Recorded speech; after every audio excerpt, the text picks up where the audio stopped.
My name is George Juergens, and I've been working at the Noguchi Museum since the mid-1980s.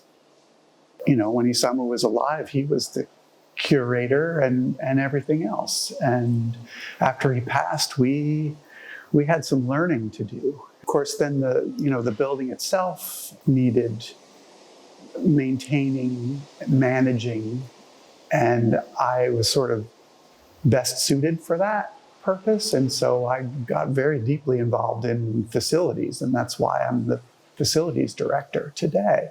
You can think of the garden as like a stage set for his own work. He's creating a stage set for his own work. I think of gardens as a kind of proof of the worth of sculpture. Now, by sculpture there, I don't mean sculpture as objects on stands in museums, let us say, but sculpture as experience in life, in the environment of people, they experience together with it as they walk around. This you can find in nature. Isamu would often say, nature finishes the piece. And this is true, especially for the garden. I mean, it's going to do what nature wants it to do.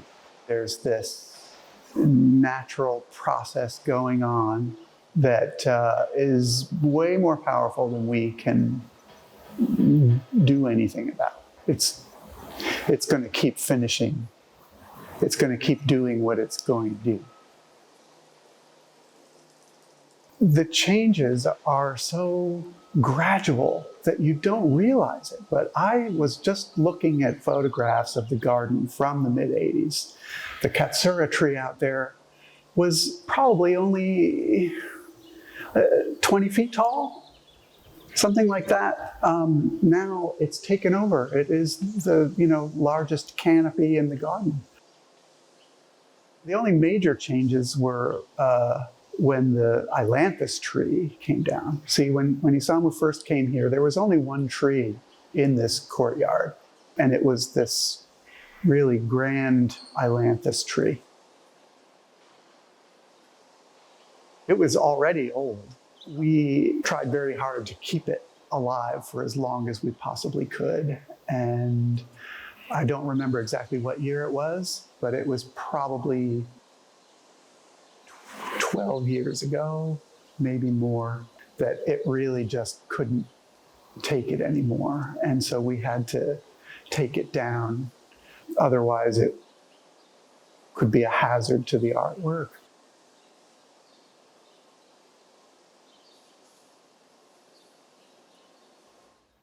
When the plants die for whatever reason, for instance, the weeping cherry, we had the original weeping cherry for 30 some odd years, and it eventually succumbed to old age.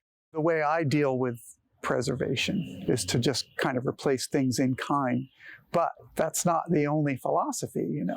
There are in a succession plan, sometimes you have to think ahead. Maybe a weeping cherry can't survive in a changing climate.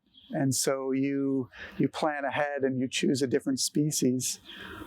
To me, that breaks my heart, but that is life.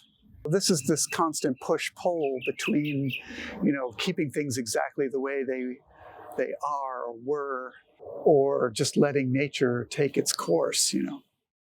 There's no answer. It's just a push-pull that goes on and on and on. I can tell you that, like, this juniper in the photos from the mid-'80s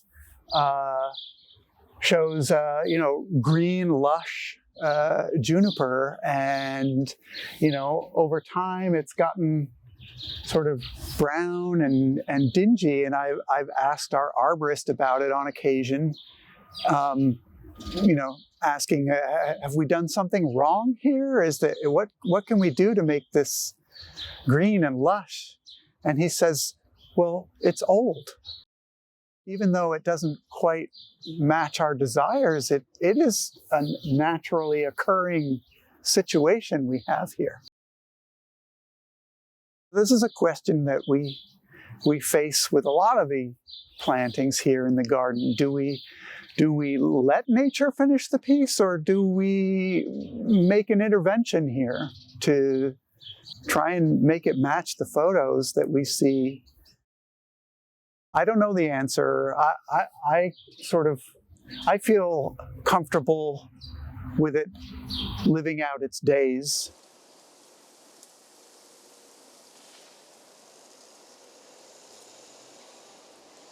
I'm one of, I don't know how many millions of kids that were, brought up to think that Earth Day was a big day, an important day to think about the environment. And it concerns me that, all of these now 62-year-olds who should be steering, being the stewards for our environment, they've basically shrugged it off. It had no lasting effect to me. I don't know how that's possible.